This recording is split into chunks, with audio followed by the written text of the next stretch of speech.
Hi, Art. Hi there. We're here. Nancy. Hi, Suzanne. Hello.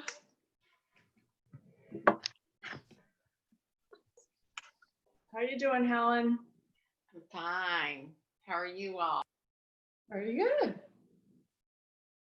This morning? Let's see. Four, I think. Hi, Birdie. Hi, good morning.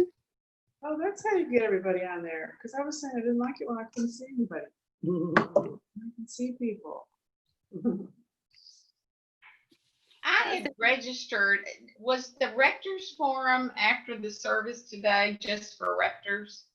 Okay, I feel stupid. I had registered for it and I tried to go on.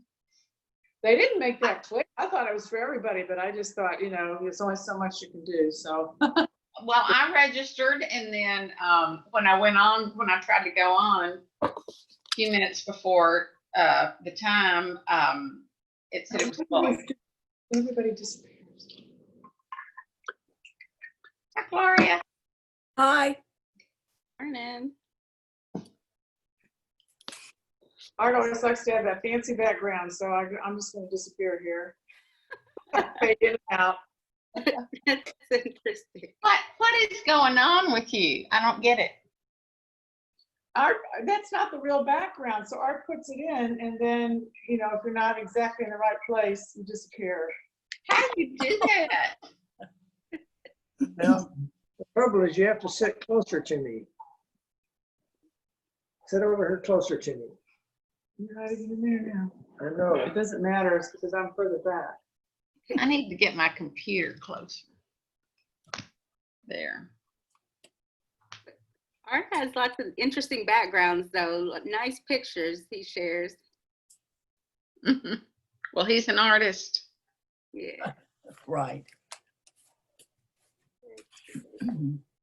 Just read an email from our daughter-in-law. She's the one that's got lupus. She's got what's the tick disease, and she's Limes. got Lyme.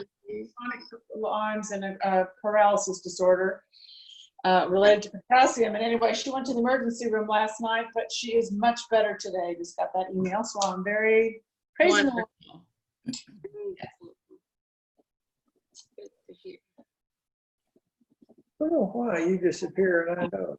Sometimes you do. Could just put us with a regular background when we both be here. Anyway. Good.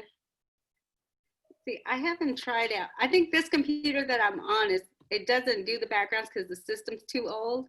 But like I've tried it on I think on my iPad, and it's kind of crazy. Like if you're not just right, then yeah, you do kind of disappear a little bit. Yeah, phase out, yeah. Look like a movie like it's like that. Topper. Whoops. Oh, hi, Gloria. Hi, how are you? Good. I'm good, but I'm grieving our usher partner, Lisa Steph. Oh, Yes. yes. Yes, She always ushered with me and either me or Gloria. right. I said I missed her. She was such a calm, sweet person. And Yeah. I know Yeah. there'd be some Sundays when she'd say, do you want to go up afterwards? Because, you know, she didn't really want to. And I said, fine, Lisa, whatever you want to do. But she was always just ready to do whatever. And she was just such a sweet, dear person. She really was. Yes, But I knew she had heart problems. Hi, Hi, Susan. Hi. We're talking about Lisa. Oh, she was a sweetheart. I know. Yes. I didn't know her very well because we went to a different service, but Yeah. You know, she wrote that her story in our Daughters of the King. yes, I still have it. So it, you know, I didn't know until then that she had heart problems since Right.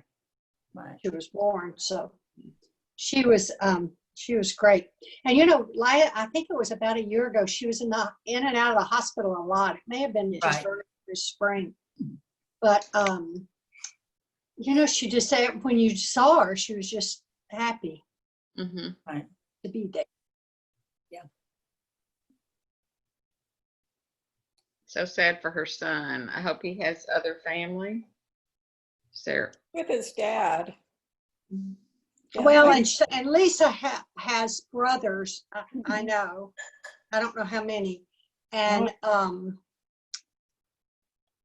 so he doesn't have any siblings, but he has. And I don't know how much he has to do with his father, but I don't know. Yeah. I understood his father came to Garden State and he found out and took him to Houston. Yeah, the Oh, good. father being I don't know if 50. he's in life or not, so I don't know how that'll go. But. Hi, Carrie. Good morning. Hi, Carrie. Yeah, Carrie. Good to see you all. Good to see you. It's another beautiful day in June out there. Yes. Oh, yes. And I think yesterday they said it felt like it was in the hundreds. Yes. Yeah. It was warm. It was Yeah. 95, I think. Yeah. 96. Yes, it was. We drove to Salado, Susan, maybe to see the market. Well, it was packed and it was just so hot by then. We said, we're not getting out. Yeah, and you really, it's a nice market, but you have to go as soon as it opens, and you have to like park over on Main Street because you're not going to find a parking place any closer. Yeah, that's good for them that it's being successful. Yeah. The farmer's market? Yes. We went to the one out on Adams week before last, and there weren't very many people. I mean, vendors, but we got the squash, and it was very, very good. So We did too. We did too. we haven't gone back because we found such good produce at Aldi's. In fact, this where Amy went this morning to get strawberries, and the peaches they have in the Their bag are produce is wonderful. wonderful. At And Aldi? the strawberries, the peaches are just wonderful to eat. We had them for breakfast this morning. So yeah, it's nice. Very Yeah, nice. Aldi's was and Trader Joe's at some point were like brothers. Right, exactly. Really? I think that's why I was I so didn't know drawn to that. Aldi's, because I miss Trader Joe's. Oh, I miss Trader Oh, Joe's. me too. Really do miss Trader Joe's. Well, I'll have to go in sometime. I just never have gone in there. I haven't either. Beautiful fresh produce. Really? Yes. I don't really. Well, the And we were- peaches I got at the farmer's market last week at Barrows were Fredericksburg peaches, and they have been fabulous. I've still got a couple left, which I need to eat because they're very ripe, but they're so sweet. I love peach time. Well, these are the white peaches from California, and they're so good. Oh, But just one day they were ripe, so I'm gonna we bought 4 or 5 bags, so I'm gonna freeze them. So we'll have them. Oh, yeah, yeah. But oh gosh, they're so good. That sounds good. It's making me hungry for peaches now. Yeah, Oh, but try all Making me these. hungry generally. it's right in with the Sunday school or lesson or whatever, where you're supposed to appreciate the moment and nature, Right, That's right. loving our right. peaches. Farmer's market. I guess everybody watched Bishop Dole this morning. yes. Very It's good hard message. to watch. It kept cutting out. Well, mine cut out right after he finished. So then that's when we got up and went to Aldi's. Oh, mine was straight through the whole time. No, I had, Mine, but he would lean into the Yeah. camera and then go back, and Mike finally said, I can't look anymore. I think he was leaning in to turn his page, I think so too. but, Yeah, I but they think had so. the camera real close, so when he'd lean into the camera, it would make you sort of dizzy. But it was good. It oh, was powerful, powerful. beautiful service. Oh, No, wow. at the very beginning when it showed this huge congregation, we thought, oh, are people there? No. But that must have been a thing from before. It Right. was. Right. It was, as you heard at the beginning, it was also pre-recorded. Yeah. Right. Which I thought would alleviate problems, and I didn't have any, but I I didn't I saw that there were a few that did, but not like it might have been, had it been. Yeah. live. Right. with everybody, yeah. And I guess they pre-recorded Andy at a different time than they pre-recorded the rest of it, They maybe. did. He was at some other church, I think.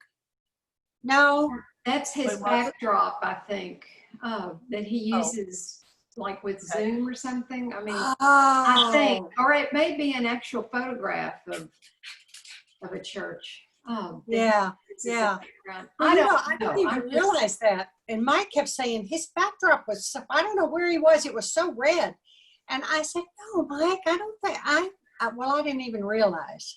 I think I've seen that backdrop in another video he's done, pardon me, earlier during this pandemic. So that's why I think it's Yeah, a probably. backdrop. I don't Yeah. know that. I'm just speculating. But his sermon today kind of tied into what we're talking about Wow. today as well. So I guess, Very good lead in, Birdie. Yes, very. yeah.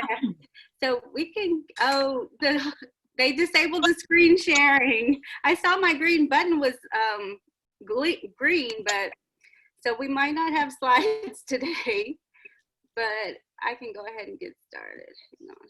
I just have to exit. I think I'm probably the only one at the church that uses the screen sharing.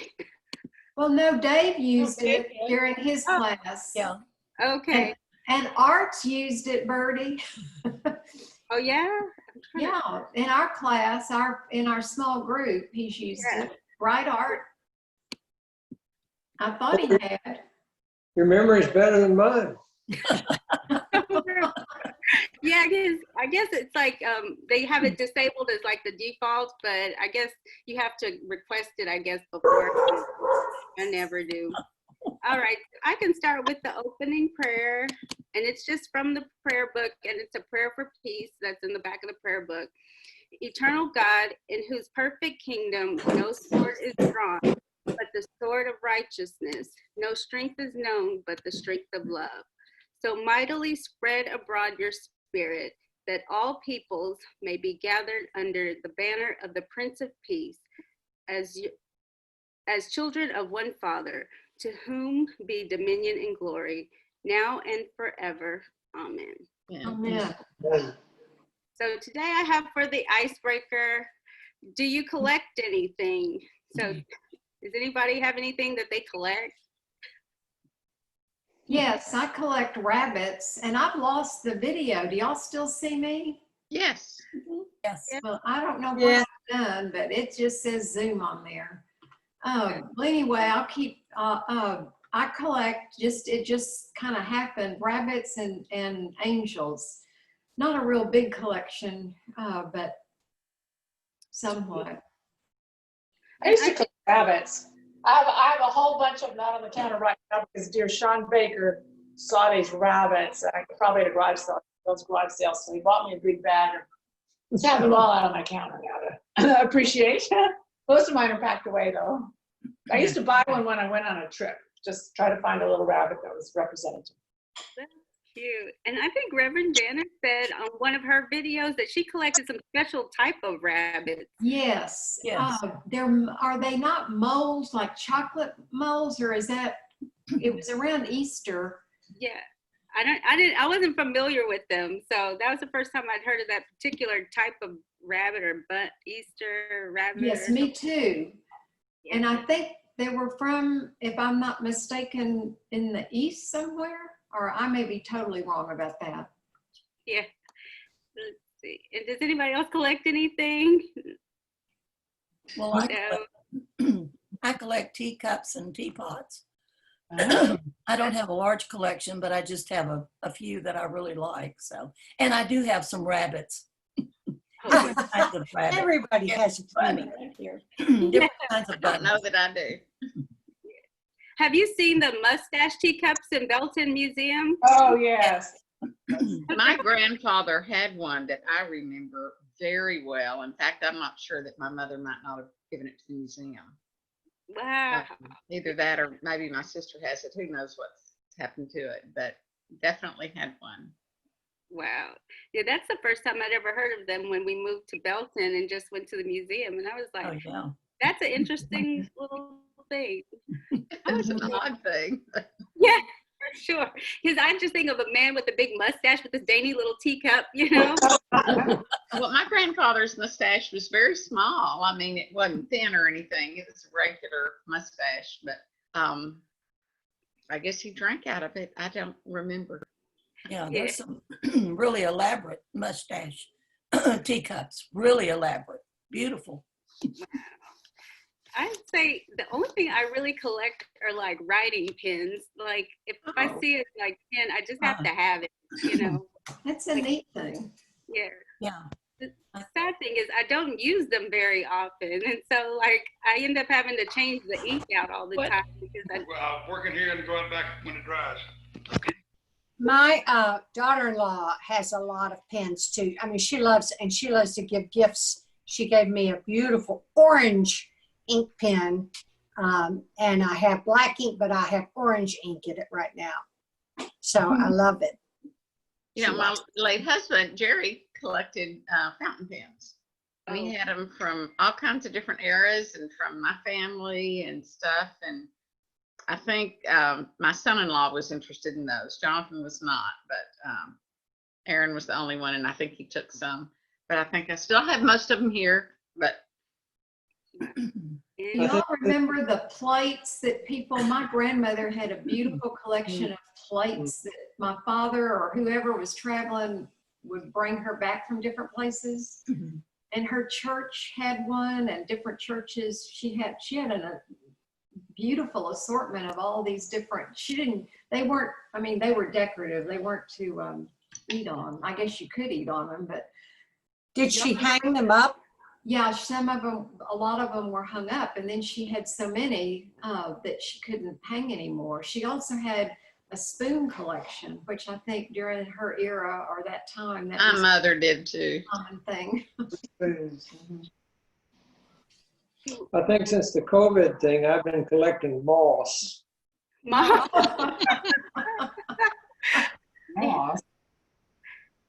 And collecting what? Moss. I've been sitting around collecting moss. It's yeah. So Well, we were Suzanne, we have a little collection of mementos from our travels. yeah. Every time we take a trip, we buy a little something. First trip, came home with suitcases full. That was the end of that. Very small thing.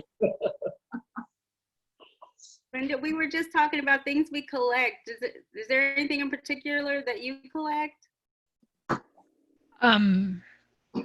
I've collected thimbles and I've collected magnets, refrigerator magnets, Wow. from places that I've been. I guess that's about it. I don't know. Books. Yeah, books. Yeah, books. Those are nice. Well, I've collected Santa Clauses from countries that we've gone to when we've been on trips. Not so much when we've traveled in the United States, but when we traveled abroad. I've always collected Santa Clauses from every country, and I love them. that's nice. Do you display them at Christmas time? I do. Oh, that's nice.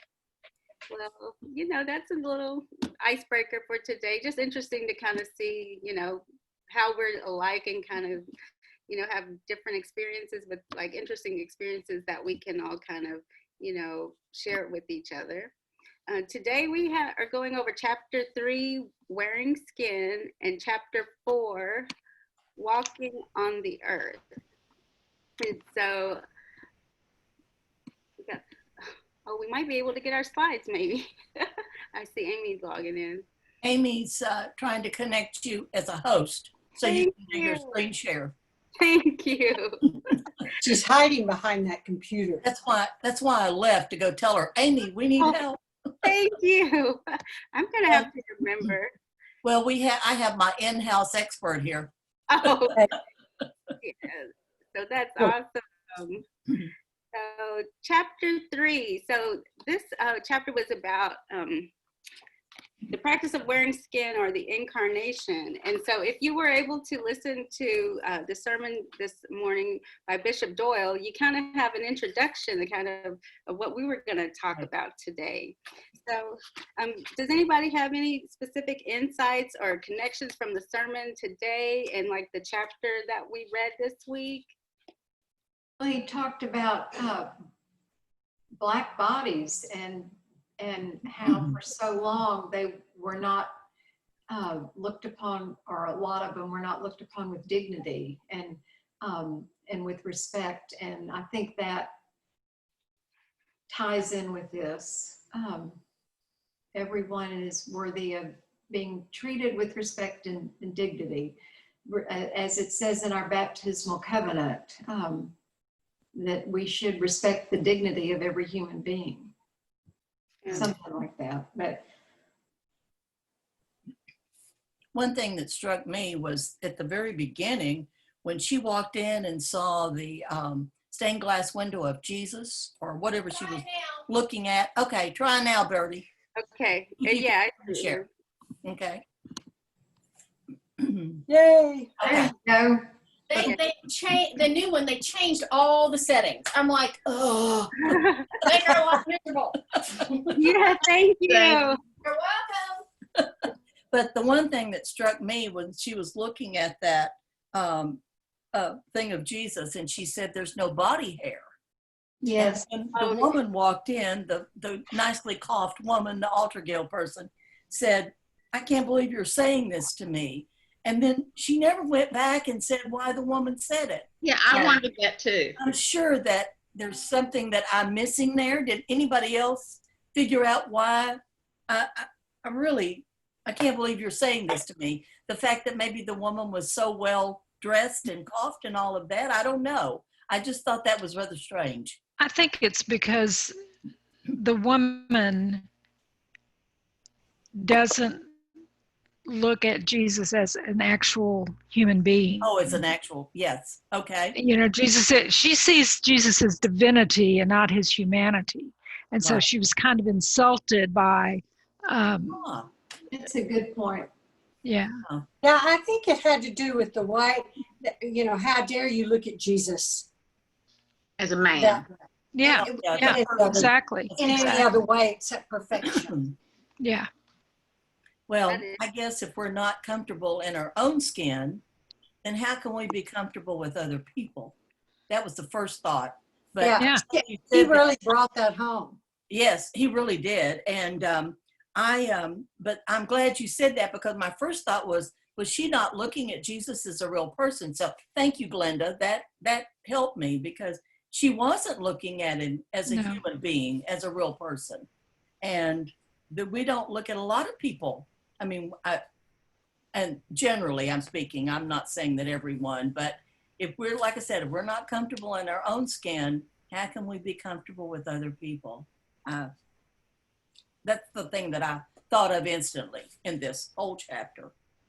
And I love the name of that she gave this chapter of Yes. the practice of wearing skin. Wearing skin. That's, I mean, that to me is quite a creative thought. All right. And I I like agree. a quote, I think it kind of sums it up. Wearing my skin is not a solitary practice, but one that brings me into communion with all these other embodied souls. It's what we have most in common with one another. Yes, Yes, I liked that. I do Mhm. too. The attitude of the altar guild lady reminds me of a story.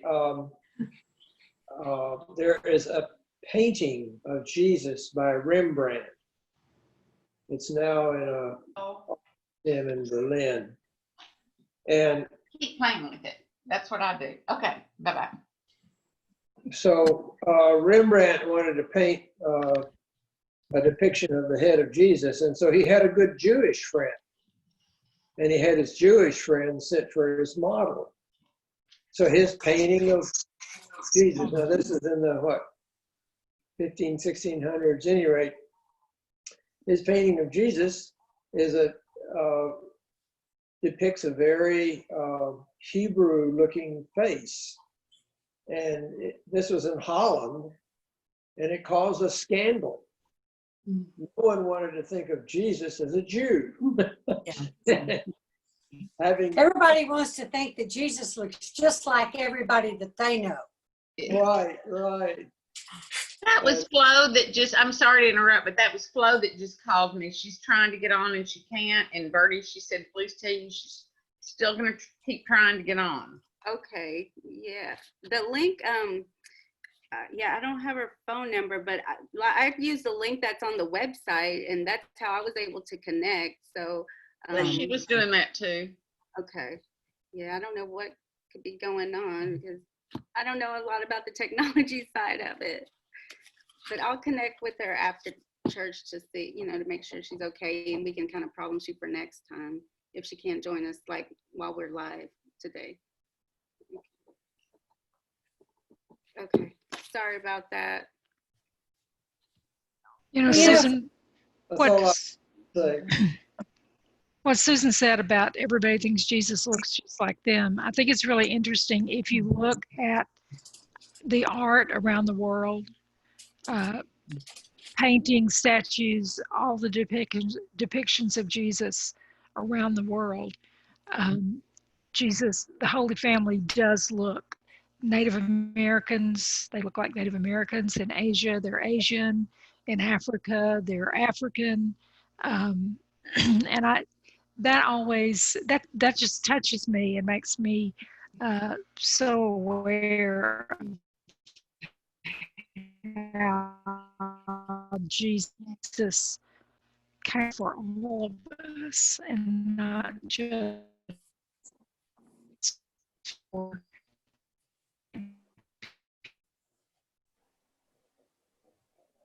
We've lost her. America. I'm not sure. Can everybody hear Of me? all those people. No. No. Pardon me? We Okay. lost you, Glenda, for a while. It was like in slow motion.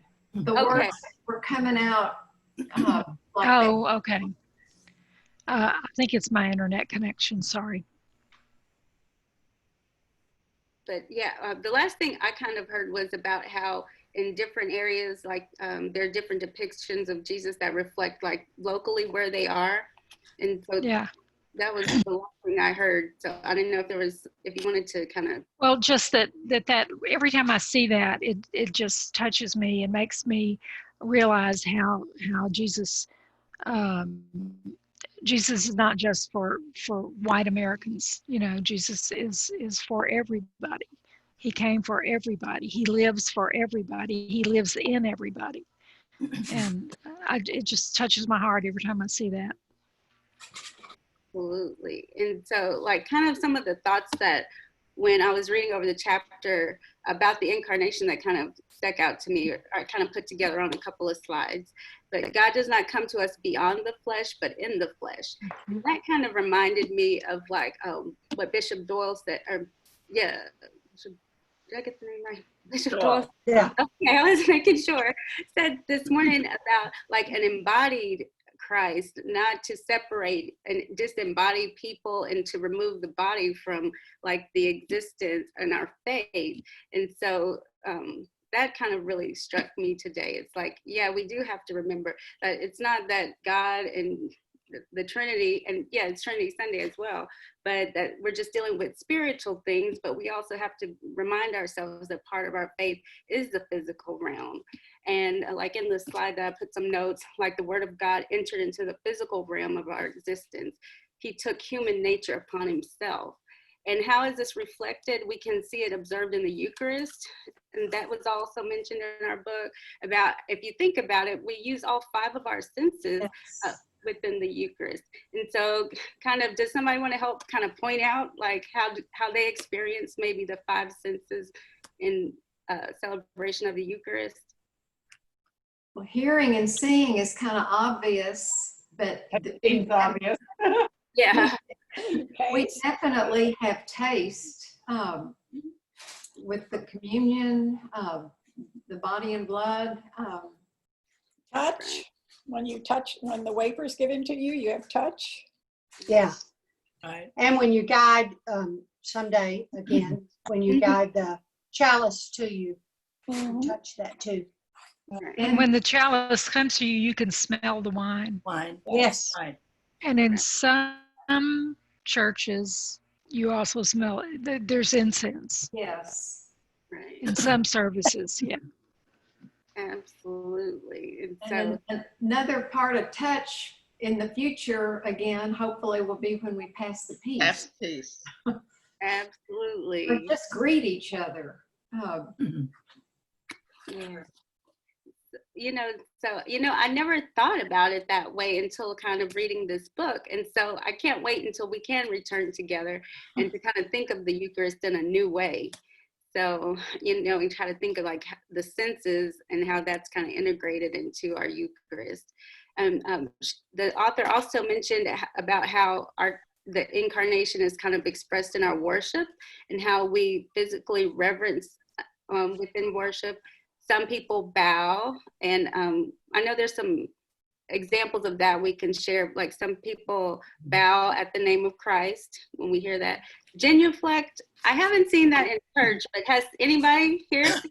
Yes, I think when I was taught when you take communion, when you leave the pew to genuflect. Yeah, me too. And it's a habit I've not given up. Yeah, me too. I do that too. And I just honestly, bow. When yeah, I was taught to bow to the at cross. the name of Christ. And so sometimes I feel like a bobbing head.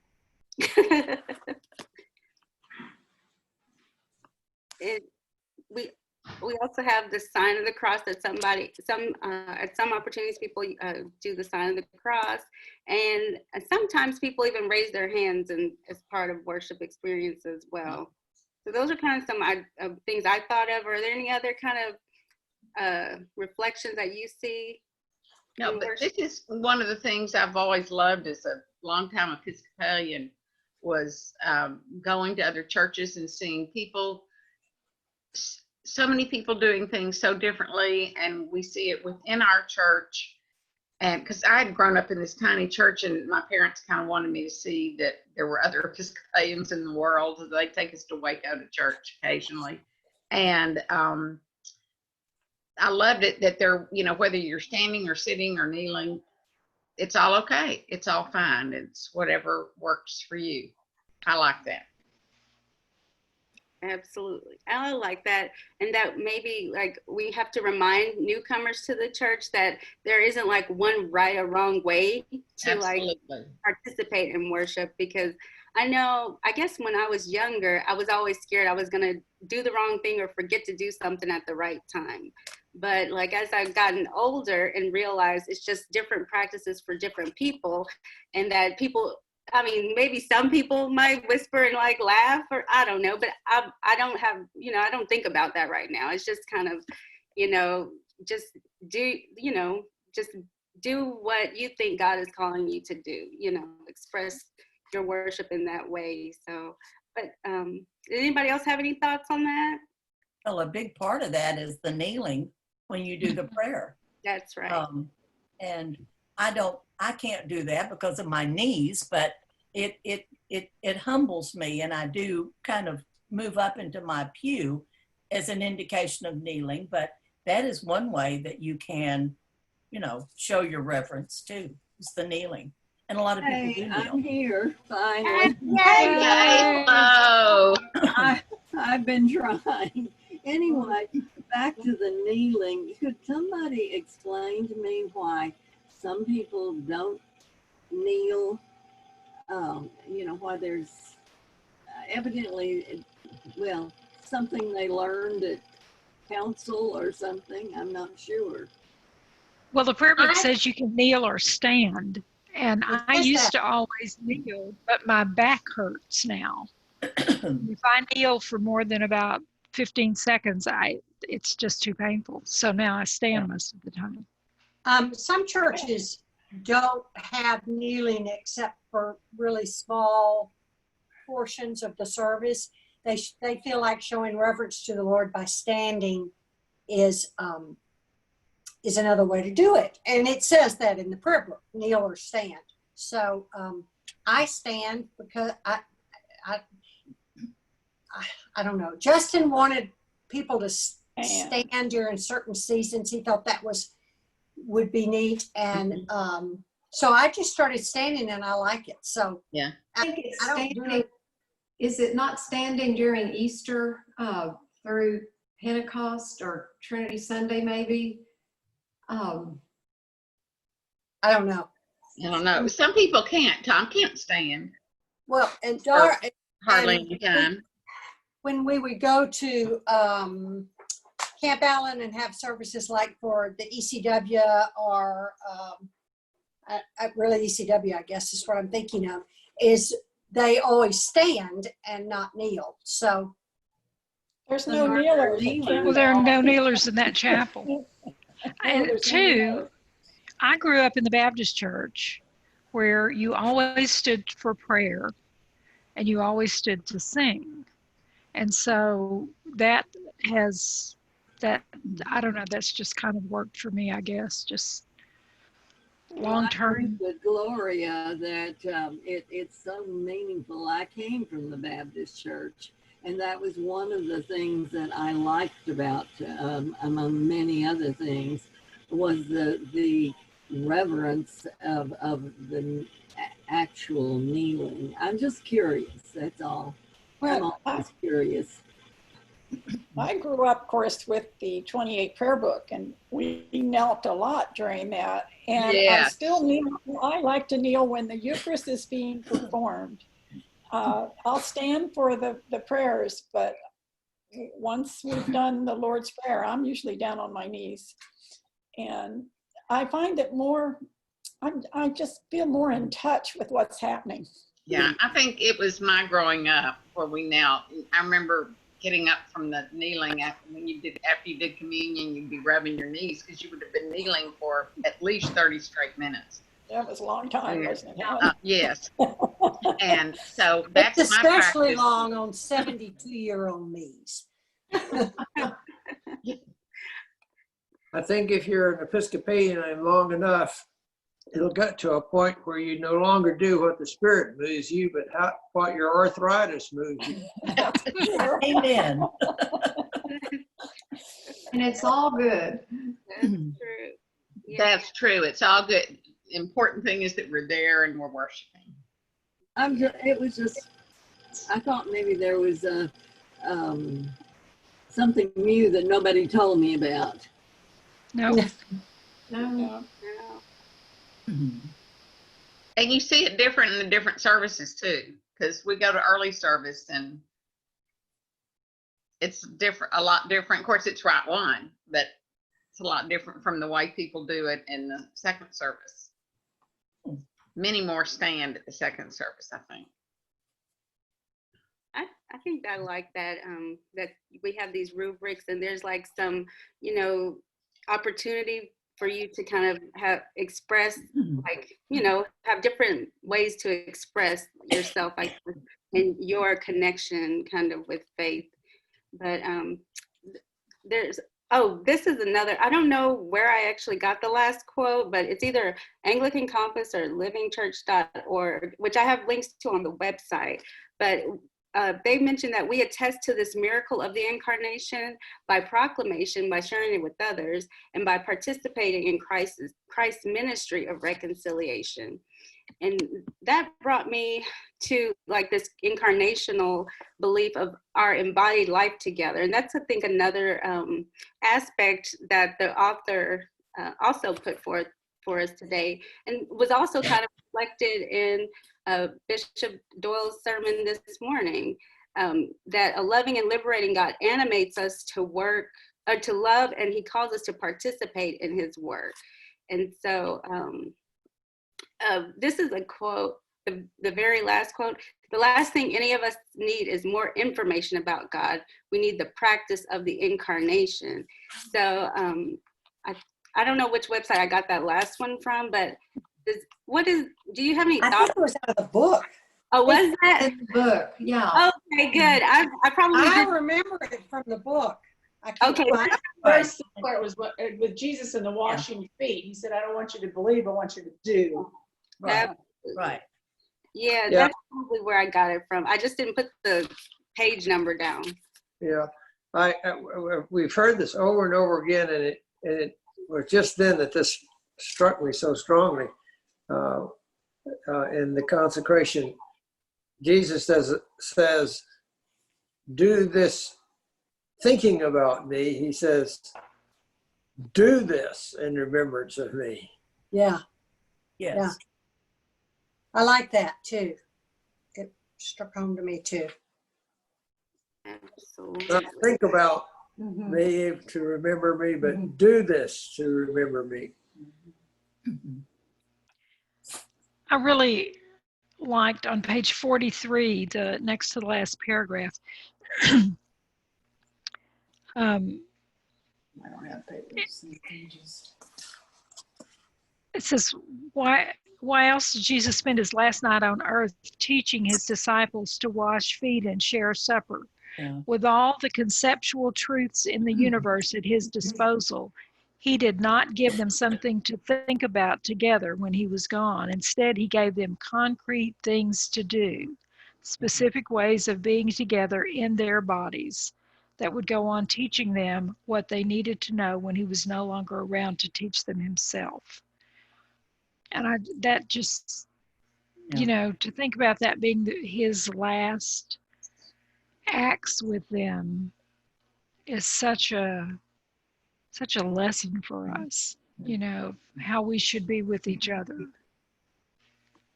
And not That just never- on Sundays, right?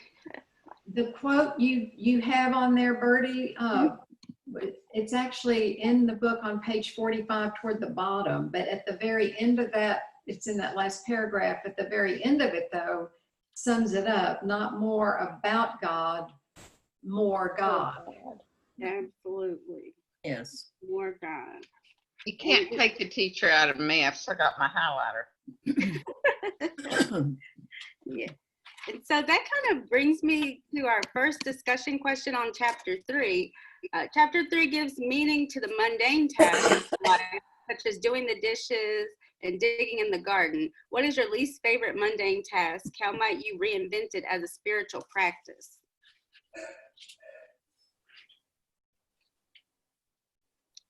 Anybody want to start us off? My least favorite mundane task is cleaning the bathroom.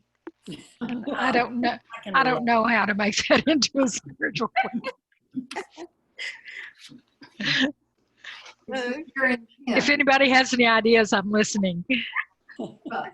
It's been, I'm not going to answer that question, Glenda, except just in your intention for cleaning the bathroom. But this book reading, all she said about hanging laundry on the line made me wish I had a clothesline. Mhm. Yes. Amen. Me too. I was thinking about mine growing up. Yes. Yeah. How many of you all still are able to use a clothesline? No. No. No. It really reached me. I thought this is, I highlighted that because I really thought she covered that so beautifully with the prayers going out. And I agree with you. And I loved clothes that dried outside. They always smelled so fresh. Yes. Olden days. When I was in junior high and high school, that was my job, was to put the clothes on the line and to bring them in. And I was not thinking about God when I was doing that, I can tell you. But I like the way she said the socks were at the end, like exclamation. point. Exclamation point. yes, I love that. everything in order. Yep. And that she gave thanks for the wood that made the clothespins and for the clothespins themselves. And for the company that was still making them from wood instead of plastic. Yes. I don't remember, was it Glenda that the cleaning the bathroom is, That's my least favorite thing. Yes, Flo. Glenda, anyway, but it came to my mind to give thanks for a bathroom. Well, yeah, there is that. People, throughout the world. And I mean, anyway, that's kind of the way I would look at it. Well, thank you. I will keep that in mind for sure. Well, Yeah. Towards the end of the Roman Empire, the Roman army was no longer able to defend the city of Rome, and it was sacked by several tribes of barbarians. But it continued to work. It continued to function as a city until the Vandals destroyed the viaducts and they could no longer have running water. And then Rome completely was abandoned as a center of the empire. So that's a good reason for keeping your toilet clean. I'm writing this down, y'all. I think, yeah, it kind of like people always say, like, just start with being thankful and giving thanks. Like, even in the hard and, you know, boring times, I mean, that's kind of where we spend most of our daily lives and daily activity. But I think she wants us to kind of invite God into that, to just be more aware of kind of like how, you know, how unique this experience is that we're having, and to kind of, you know, think about people, like you said, didn't have bathrooms before, but now we're grateful to have them. I know I've heard before people who don't like to do the dishes, but then they're glad that they have food to eat. You know, they don't like to do the laundry, but they're thankful that they have a family to care for. All those little things that kind of maybe some people think are kind of cliche.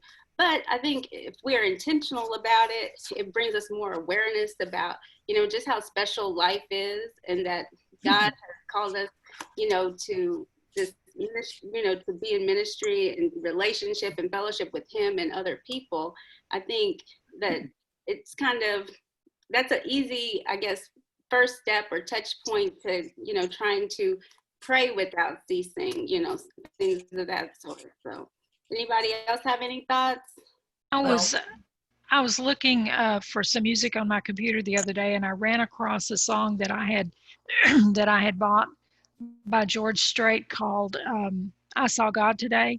And I'm not a real big country music fan, but apparently I'd heard this song somewhere and I don't even remember, and I bought it. And it's just about what we've been talking about for the last 2 weeks, about walking out into the world and seeing God in what's around us. And it's just a beautiful song. Well, I will look for it to see if maybe I can put a link on our site today. Okay. Yeah, it's very nice. well, most of the time, can you hear me? Yes. Yeah. Most of the time, it's in gratitude that I'm still able to do these things.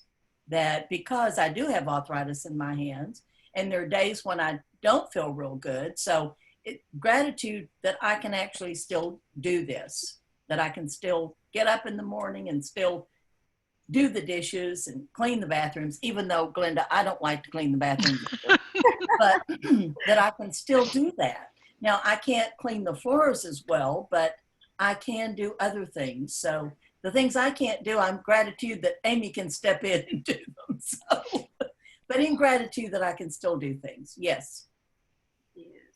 Many years ago, when I started working again outside the home and driving to school every morning, I would use that time to center.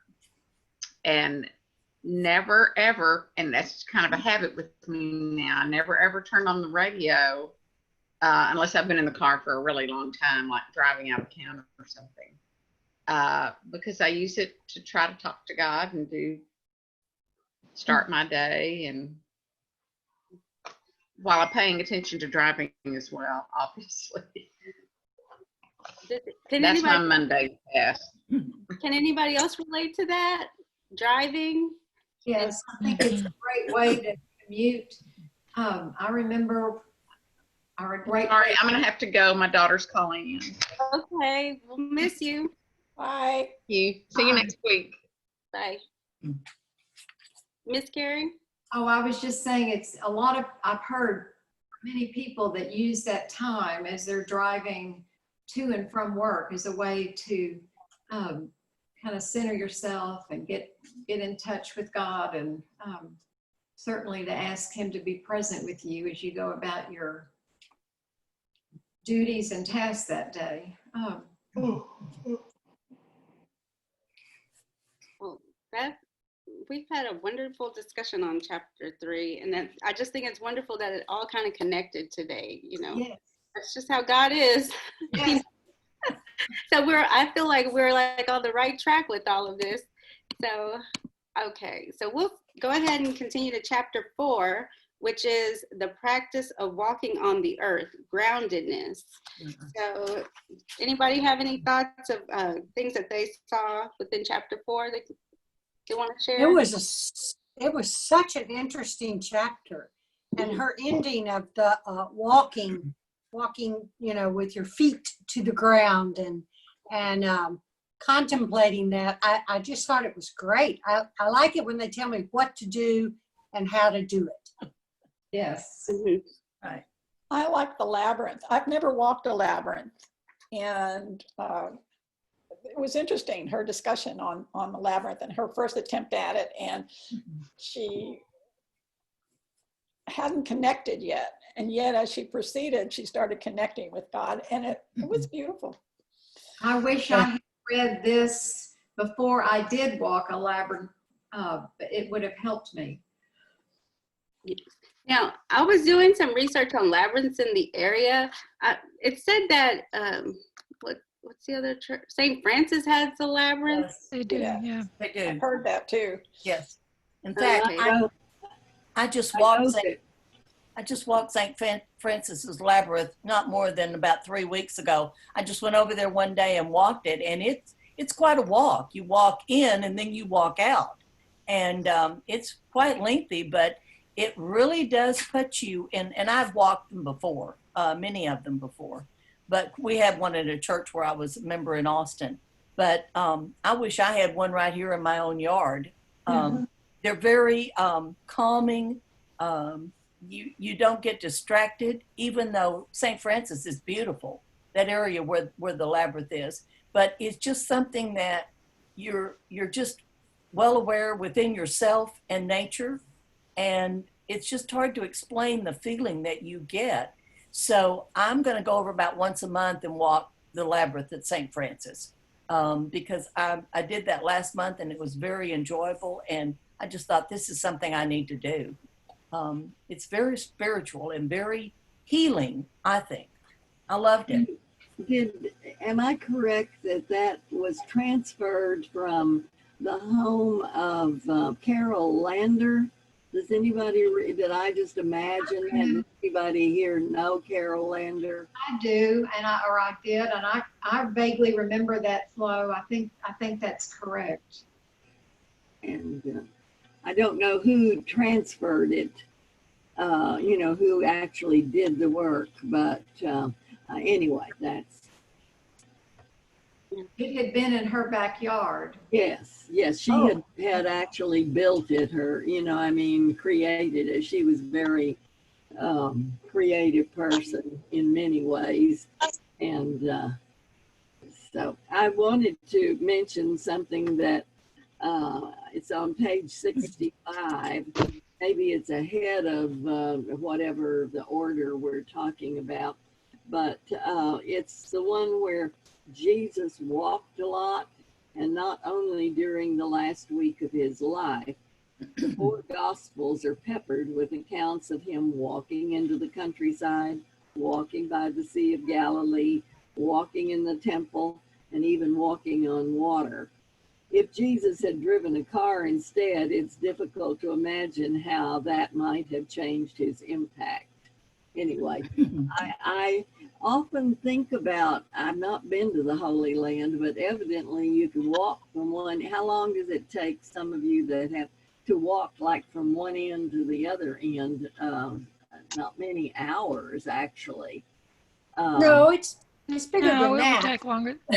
Yeah. It took us on a bus to go from Jerusalem to Nazareth, several hours. So, it's not like everything's right next door, but it's a very small country, but he still did a lot of walking. It only took about 45 minutes by bus to get from the airport in Tel Aviv to Jerusalem, but Jerusalem is kind of in the middle, and Israel is long and skinny. Yeah. From one end to the other would take several days. So after reading this chapter, did anyone try out the spiritual practice of walking? Yeah. I have to confess that I didn't read the 4th chapter until today. Okay. So I'm looking forward to going and trying it out. I tried it out, but first of all, I really don't like to be outdoors. And so I said, okay, today's the day. I'm just going to try it out. And I was at the park that's like nearby my house. And it was just a different experience. And I was kind of uncomfortable because I was scared a snake was going to come out. That's what I was really worried about, was the snakes. But it was just interesting to see, like, as I took each step, I would see like these little cricket looking bugs just kind of flying out of the grass at each step that I walked. And then I was concerned, like, I hope I don't step on any of them. You know, it was a good first try, but I know that I still have a lot of work to go, because I did find myself distracted and worried and concerned about, you know, wildlife. So I understand that. You just need to get more familiar with the place where you're walking, and then Right. yeah. So, but I am looking forward to going to St. Francis in the Labyrinth. I wasn't sure if it was still there, and so I didn't put it on the website. Well, it has some places that they need to. In fact, when I was there, there's some places where some of the bricks were coming out. But I thought, and I know nobody's been really there to take care of it. It's not bad, but it's still walkable. And I removed some limbs out of the pathway when I was there. But I am going to go back, so it is really a treat. I love it. I love it. and it's different. But just so you know, if you're not aware, there is an indoor labyrinth at Camp Allen. Oh, It's near chapel. It's in the chapel. There's also in the just outside before you go into the sanctuary at my son's church in Dallas, they have a labyrinth inside too. So it's right. interesting. I mean, because there's times that there's not people around when it's not a service, and you have that whole area to do the labyrinth. It's really nice. The one that's at Camp Allen, it's portable. Yes. It's on a big piece of like canvas or something. Yes. And I don't know if they still do, but they used to allow churches to borrow it for a Oh, time. that would be cool. And Yeah. we did that at St. Stephen's and Liberty. We borrowed it and put it out in our parish hall, and had it for 2 or 3 weeks, I think, Oh, yeah. maybe longer. We need to see about that. That's cool.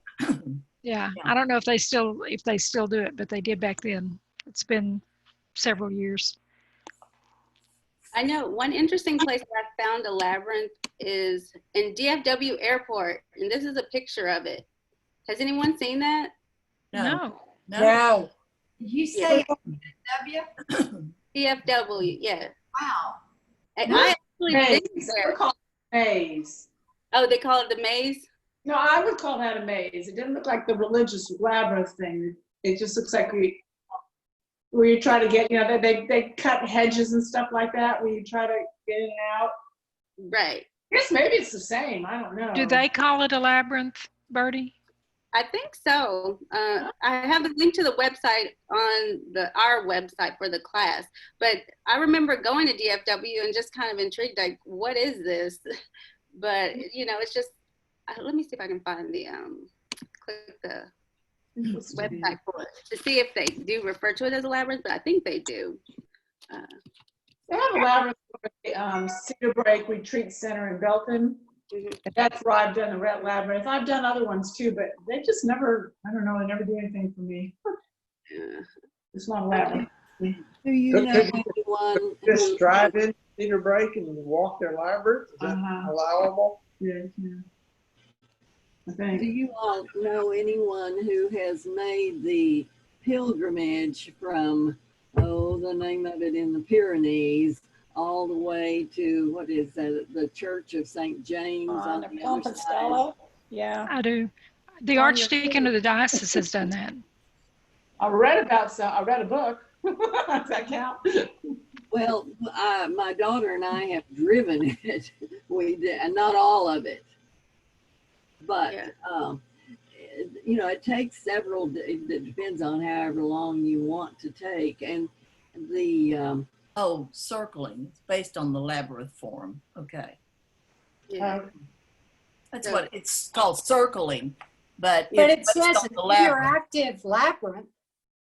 an active labyrinth installation. Yeah. It's a simple labyrinth. Some of them can be very complicated, but I've always said it would be wonderful if we had a labyrinth in that parking lot on the other side. It's not, I mean, that lot, it's not used for anything. That would make an excellent place, but just no trees, you know, it would be nice, but that would be an excellent place to have a labyrinth across the street. Do you know what terminal that's in? I don't really remember. It's been a long time since I first saw it, I've so. never seen it. Oh, here it goes. I looked up the difference. In English, the term labyrinth is generally synonymous with maze. Okay. So, That's interesting. Didn't know that. So, okay. So I'll go back to our slides. And we can go to the Interesting. discussion question. If I can, oh, there we go. Stop share screen. Okay. So our discussion question for chapter 4. Most of us, Taylor writes, walk without really thinking about what we are doing. We walk while talking on the phone, dragging a child, or attempting to text while holding onto a latte. Can you remember a time when you felt fully present and aware while walking? Do you have a walking practice, such as the one Taylor refers to? What are the spiritual benefits of multitasking for you? And what are the spiritual costs? Anybody have thoughts about the question? Well, there definitely times I felt like I was fully present and aware while walking. Not all the time, but I think you have to be intentional about it. But I can't think of any spiritual benefits of multitasking for me. nope. oh, absolutely, it's praising God that you got it done, or asking for His help. Or you know? didn't ruin one thing while you were doing something else at the same time. Yes, absolutely. That's when you need the Lord's help, and then when you thank Him when it's over. I used to get up early in the morning and jog. And I jogged a considerable distance. But while I jogged, I would sing the doxology in my head. And I found a certain number of repetitions of the doxology per mile. And I would count the number of doxologies on my hand that I had sung, and then I'd know how far I ran.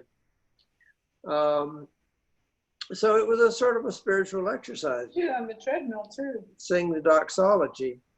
And one morning I was doing this, and I looked up, and the stars were just beautiful. It was early in the morning. Stars were just gorgeous.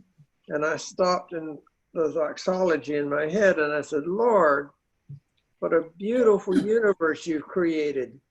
And just as I thought that in my head, a meteor streaked across the sky. Oh, wow. Wow. And I did feel very much. He was saying thank you for the compliment. Yes, yeah, absolutely. Wow. That's an awesome That experience. was an interesting experience. Gave you a little bonus there. Yeah. And obviously one that you remember. I just don't like to get my feet dirty, so I don't really like to go barefoot. But when sometimes when I take a walk, I'm going and I walk with my weights and I do my exercises and everything. But so I love to just walk and listen to the birds and look for deer and look for flowers and see what's around. I love to do that. And I never really I don't ever walk slow. where you put your foot down and then you slowly go onto the toes or something. Things that are real slow like that, I'm not very good at. In It my would view. drive me crazy. Yeah, me too. Nowadays, I don't jog. I just try to keep up with Suzanne. Yeah.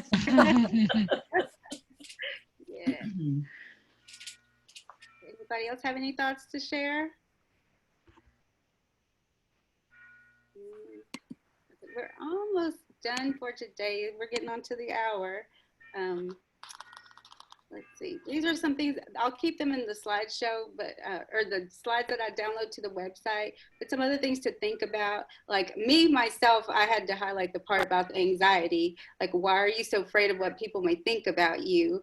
And when did looking good become your God? So, you know, those are kind of things that kind of hit home for me, especially. But after this reading to this week, how were you challenged? Does anybody have any thoughts that they want to share?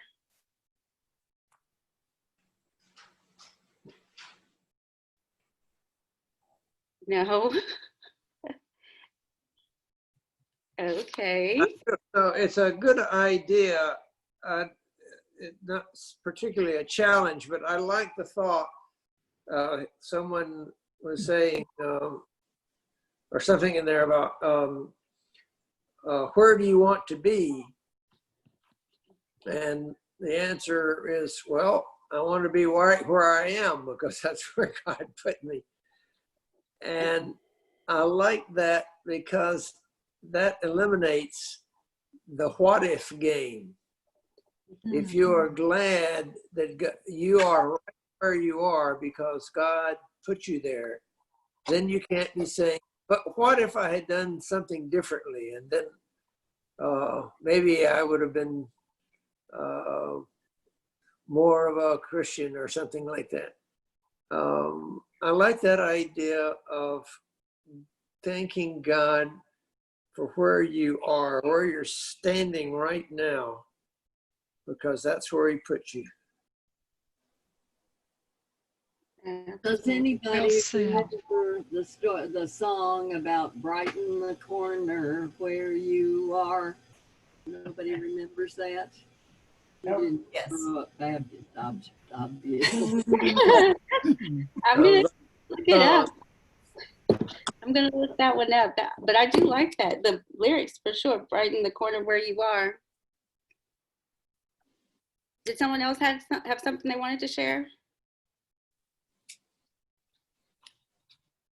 I think just appreciating bodies more, you know, sometimes I get fed up with bodies, but just appreciating bodies more. And I've seen other people's bodies as, you know, God's, the skin that He puts everybody in, and appreciating all the differences and all of that.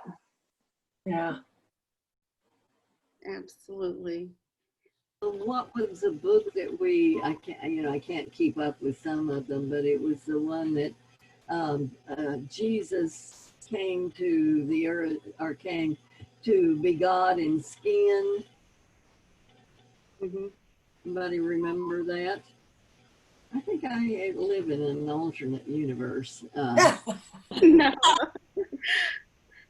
But No.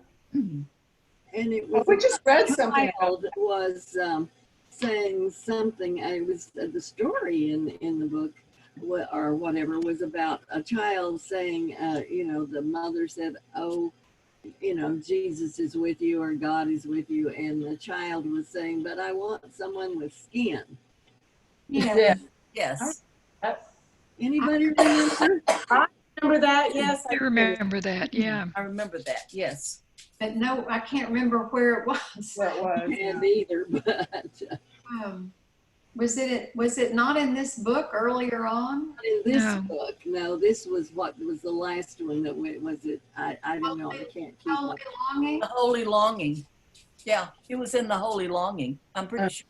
Yeah. Thank you. No. So see, I didn't just make it up. No, you didn't. No.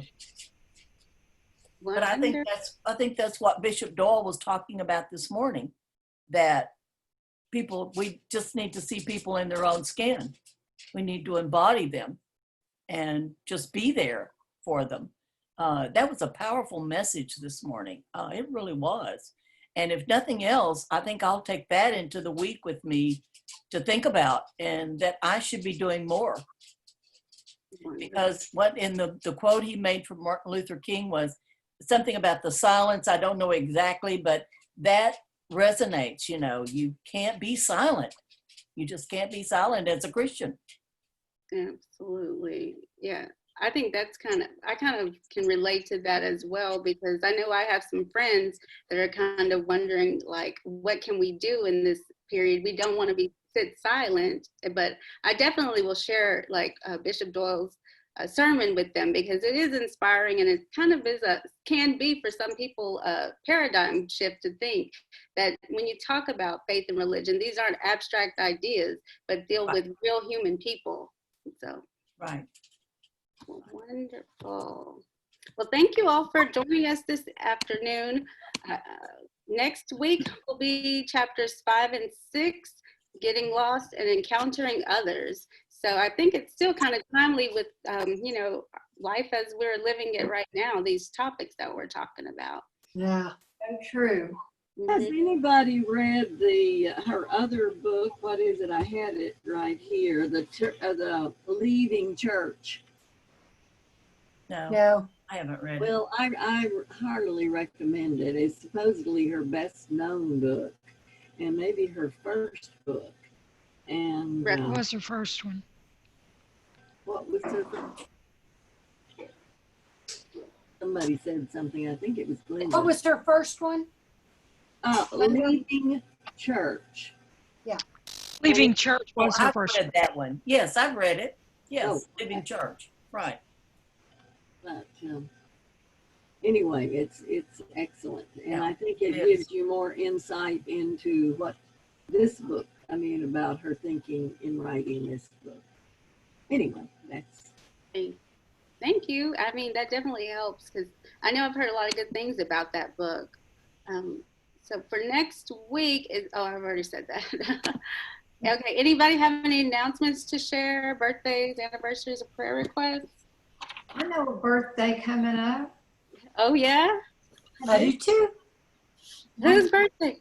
One of our group here, actually our leader. Oh no! I wasn't gonna say anything. You don't have to. Is it the 12th? Yes, this Friday. It's like one of those monumental big ones, so that's why. Oh, you're gonna be 30. I wish. 4. Happy birthday. Woo! Hey, thank you all. But how funny! I was just like, I'm not ready to face it yet. Just, I don't know. I feel like there's so many more things I want to do. So like this big number is like, okay, now's the time, to get Jump right in. Yeah. Right. Thank you. Well, I would like to ask for prayer for my friend Geraldine, who's 90 years old, who is having to make the decision or having to do, quote unquote, pull the plug on her 60-year-old daughter today. Oh. And she is widowed and doesn't have anybody except her nephew to be with her during this time. And it's a biggie. Oh. That decision. So Yeah.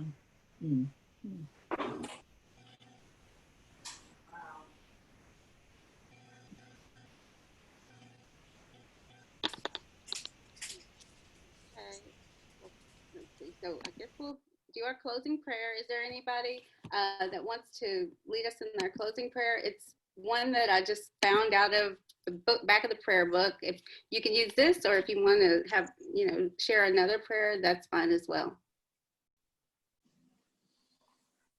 I'd be glad to read it. Thank you. The Lord be with you. And also with you. You.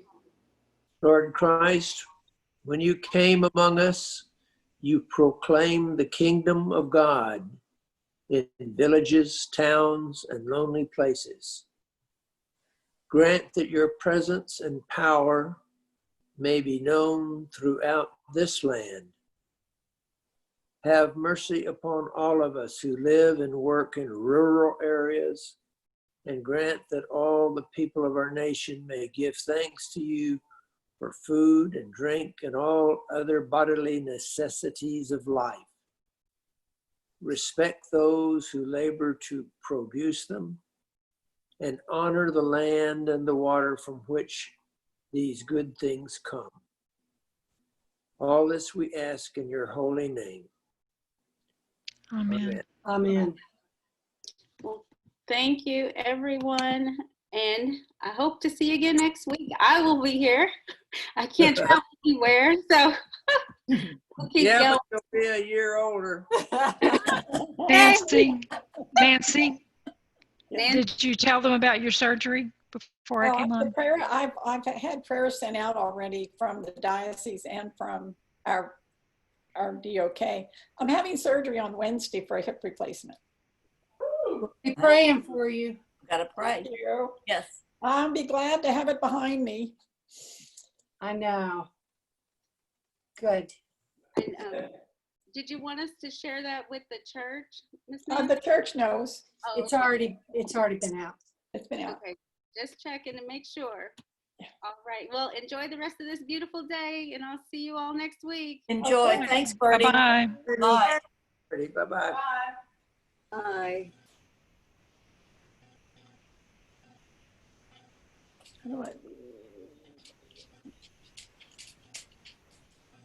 Can't find it. There it is.